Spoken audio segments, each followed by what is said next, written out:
Assalamualaikum warahmatullahi wabarakatuh. Jumpa lagi dengan saya di Pak Syaf Channel. Apa kabar sobat semuanya? Semoga sobat semua dalam keadaan sehat dan tetap semangat. Baik, kali ini saya akan mereview ulang kebijakan tentang rekognisi pembelajaran lampau sesuai dengan Dirjen Dikti nomor 112 garis miring B garis miring KPT garis miring 2025 tentang juknis RPL pada perguruan tinggi ya. Mungkin saya akan skip beberapa poin yang cukup normatif. Nah, saya akan langsung masuk kepada bagian teknis ya. Teknis yaitu tentang jenis-jenis RPL yang diselenggarakan oleh perguruan tinggi. Yang pertama adalah RPL tipe A atau apa saja tipe-tipe RPL yang diatur dalam juknis ini. Yang pertama adalah RPL tipe A, yaitu RPL untuk melanjutkan pendidikan formal yang akan mengeluarkan output berupa SK hasil penilaian. Nah, yang kedua adalah RPL tipe B, yaitu RPL untuk melakukan penyetaraan dengan kualifikasi tertentu dengan output berupa SK penyetaraan. Nah, saya akan sedikit mereview dulu apa itu RPL. RPL atau rekognisi pembelajaran lampau adalah pengakuan atas capaian pembelajaran seseorang yang diperoleh dari pendidikan formal, non formal, informal, dan atau pengalaman kerja sebagai dasar untuk melanjutkan pendidikan formal dan untuk melakukan penyetaraan dengan kualifikasi tertentu. Ini adalah tujuannya. Yang pertama adalah rekognisi, yang kedua akses dan fleksibilitas, yang ketiga adalah mewujudkan long life learners, yang keempat adalah kesetaraan kualifikasi untuk RPL tipe B. Nah, ini adalah prinsip-prinsipnya. Yang pertama adalah aksesibilitas, kesetaraan, transparan, dan penjaminan mutu. Nah, sekarang kita akan lebih mendalami mulai dari RPL tipe A.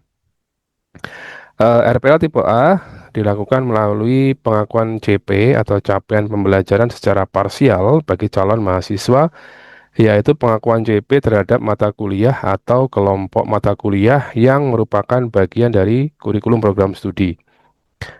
Melalui dua cara, yaitu perolehan kredit dan transfer kredit ya. Perolehan kredit adalah pengakuan CP secara parsial yang dilakukan melalui pengakuan hasil belajar yang diperoleh dari pendidikan nonformal atau informal dan atau pengalaman kerja setelah lulus jenjang pendidikan menengah atau bentuk lain yang sederajat.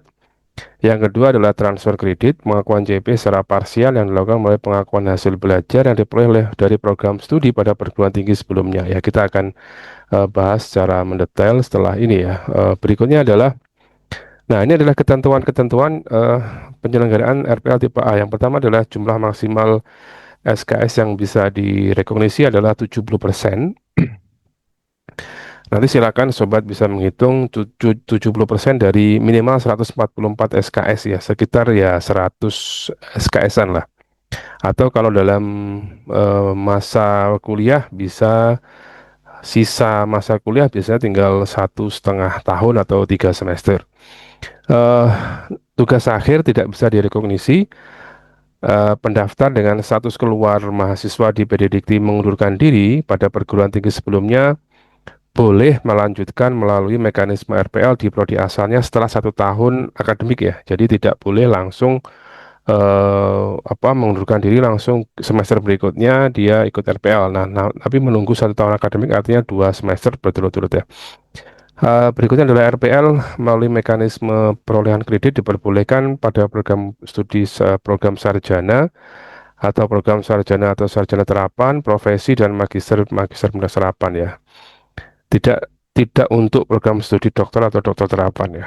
Berikutnya program studi diberikan kebebasan dalam menentukan mata kuliah yang ditawarkan untuk direkognisi. Pendaftar dengan status keluar mahasiswa di PD Dikti putus studi atau dikeluarkan oleh perguruan tinggi sebelumnya hanya diperbolehkan melanjutkan studi melalui mekanisme RPL di perguruan tinggi lain. RPL melalui mekanisme transfer kredit dari level kualifikasi lebih rendah ke level kualifikasi lebih tinggi hanya diperbolehkan pada program diploma dan program sarjana atau sarjana terapan. Oke, berikutnya ini adalah kesiapan perguruan tinggi penyelenggara. Nah, bagi program studi yang berminat membuka program studi RPL harus menyiapkan beberapa persyaratan. Yang pertama adalah peraturan pemimpin perguruan tinggi yang memuat kebijakan RPL, kemudian pedoman penyelenggaraan RPL yang memenuhi syarat-syarat seperti itu. Kemudian ini adalah membentuk ada tim khusus pengelola RPL yang terdiri atas tim RPL, penilai RPL, dan juga komite RPL dengan tugas masing-masing. Ini adalah dokumen yang harus disiapkan PT penyelenggara. Yang pertama adalah tadi peraturan perguruan tinggi, pedoman penyelenggaraan RPL, dan juga tim pengelola RPL. Nah, ini contoh dokumennya bisa di-scan melalui barcode berikut ini. Nah, ini untuk ketentuan program studi, RPL transfer kredit hanya bisa diselenggarakan oleh program studi yang terakreditasi dan telah menghasilkan lulusan, memiliki jumlah dosen tertentu sesuai dengan ketentuan undang-undang, dan eh, memiliki program studi diploma dan sarjana atau sarjana terapan. Nah, untuk RPL perolehan kredit diselenggarakan oleh prodi dengan status akreditasi baik sekali atau B, memiliki minimal lulusan tetap dan hanya diperbolehkan pada program diploma, sarjana, sarjana terapan, profesi, dan magister atau magister terapan. Oke, berikutnya. Nah, ini ketentuan akreditasinya untuk transfer itu akreditasi awal yang awalnya di peraturan di Juknis sebelumnya itu terakreditasi sementara menjadi terakreditasi. Jadi karena nanti ke depan hanya ada tiga status ya, ada terakreditasi, tidak terakreditasi, dan unggul ya. Ini adalah ketentuan akreditasi yang disyaratkan untuk prodi penyelenggara RPL. Oke, next. Ini adalah persyaratan calon mahasiswa yang transfer kredit. Pendaftar telah menempuh pendidikan pada program studi di perguruan tinggi sebelumnya. Nah, yang perolehan kredit pendaftar yang akan melanjutkan program diploma atau sarjana paling rendah lulus SMA atau sederajat. Pendaftar yang akan melanjutkan ke program studi profesi atau magister paling rendah lulus sarjana atau sarjana terapan dan memiliki CP yang diperoleh dari pendidikan formal, non-formal, informal, dan atau pengalaman kerja yang relevan dengan program studi pada perguruan tinggi yang ditempuh ya. Jadi ada sedikit perbedaan antara transfer dan juga perolehan kredit. Tim penilai yang ditetapkan ada dua, dosen prodi dan juga praktisi, terutama untuk menilai pengalaman kerja. Ini adalah beberapa formulir penilaian yang transfer, ada cek ekuivalensi, ada formulir kesetaraan, ada yang perolehan ada penilaian portofolio atau dokumen bukti pendukung dan seterusnya. Nah, ini adalah contoh formulir yang akan diwajibkan oleh program studi untuk mengisi dan juga melaporkan melalui Sierra. Oke, berikutnya adalah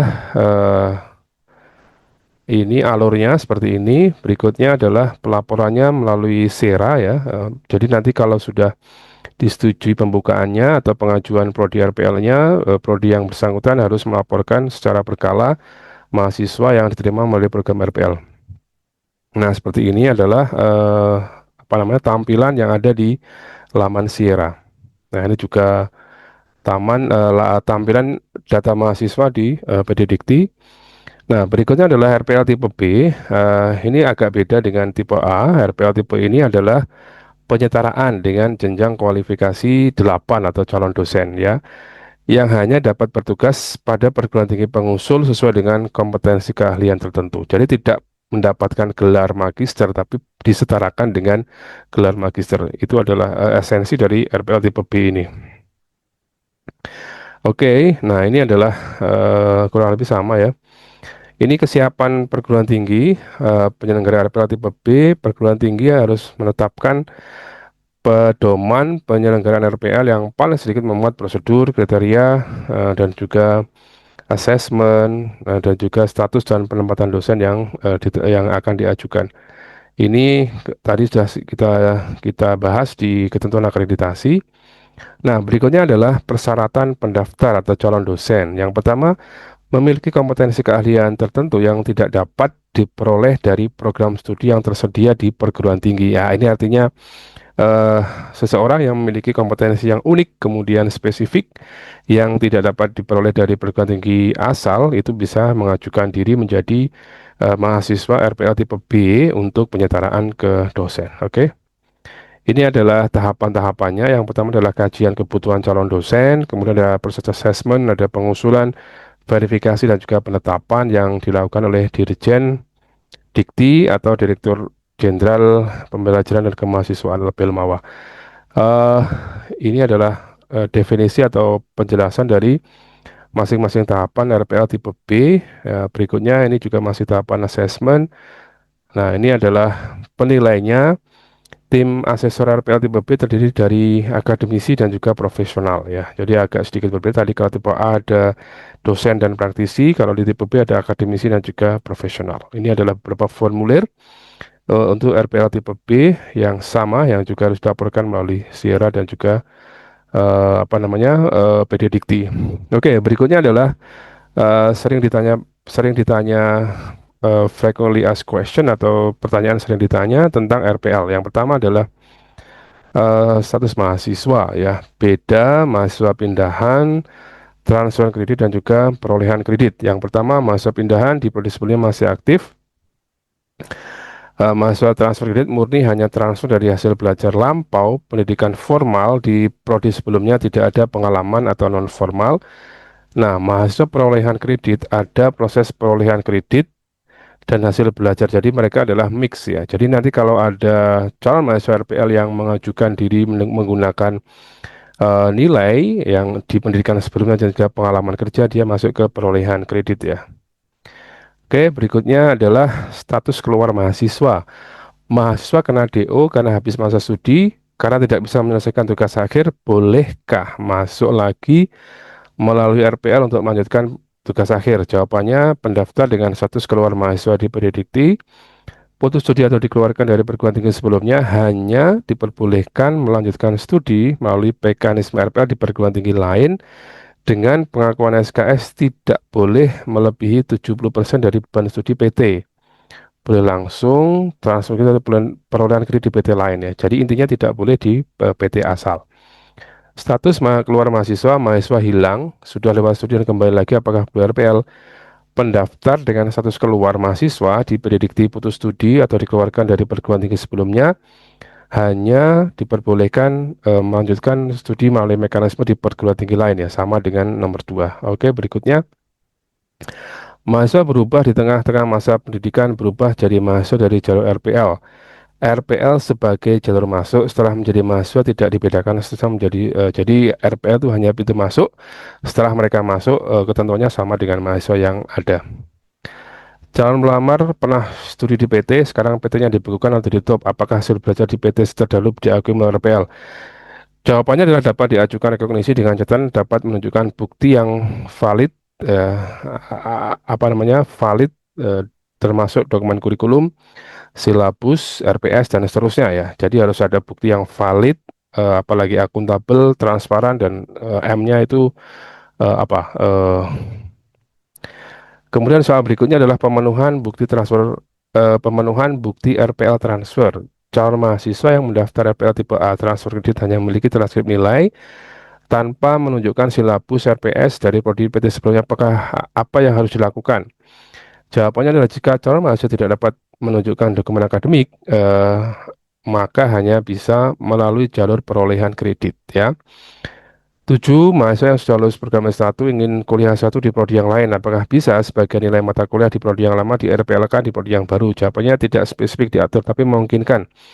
Karena secara persyaratan memenuhi pada prinsipnya adalah hasil belajar lampaunya sesuai atau memenuhi CP pada mata kuliah yang dituju.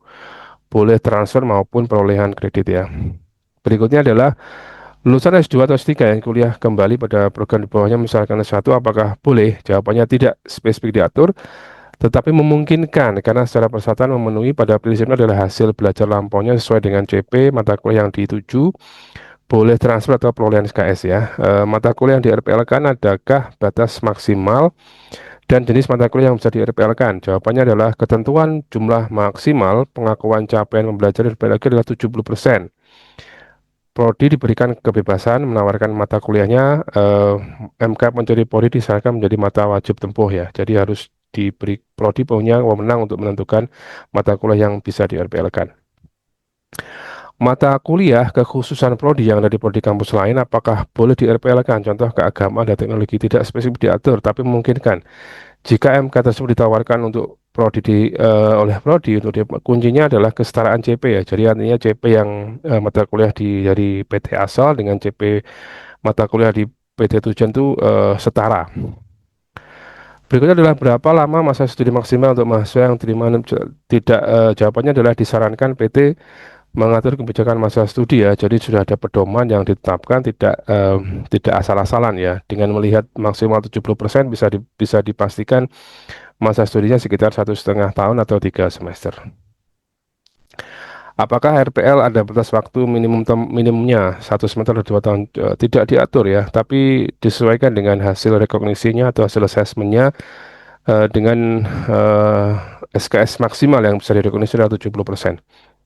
Adakah batasan jumlah nilai RPL? Tidak diatur untuk menjaga objektivitas diminimalkan ada 2 penilai ya. Minimal ada 2 penilai, misalkan untuk RPL tipe A ada dosen dan praktisi, untuk RPL tipe B ada akademisi dan juga profesional.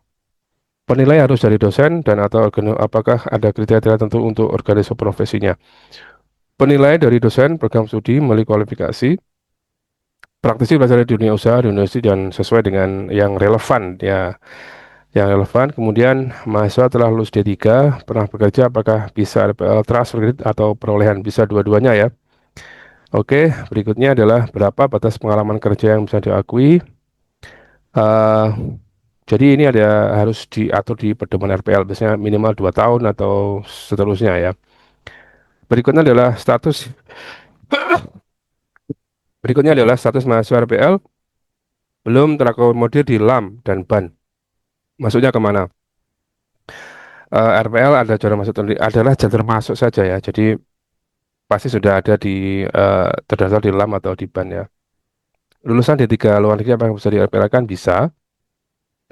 Lulusan SMA luar negeri bisa. Kemudian terkait dokumen bukti klaim, jika mendaftar maka yang diperlukan apakah transkrip saja atau minta juga RPS ya. Sebaiknya ada RPS, silabus, dan CP ya. Nah, ini juga banyak sekali pertanyaan terkait dengan ini. Mungkin nanti sobat bisa membaca sendiri. Saya akan lampirkan di video ini ya. Ini beberapa pertanyaan-pertanyaan yang bisa menjawab, ini khususnya apakah jenjang doktor boleh di-RPL, tidak boleh. Eh, ini adalah beberapa pertanyaan yang bisa dicermati sebelum prodi atau perguruan tinggi akan menyelenggarakan program studi RPL dan juga calon mahasiswa bisa mendapatkan informasi yang lebih lengkap. Jadi saya kira itu yang bisa saya sampaikan terkait dengan Juknis RPL tahun ini.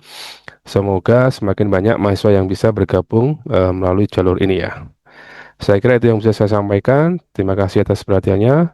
Don't forget to like, comment, share, and subscribe Asaf Channel. Assalamualaikum warahmatullahi wabarakatuh.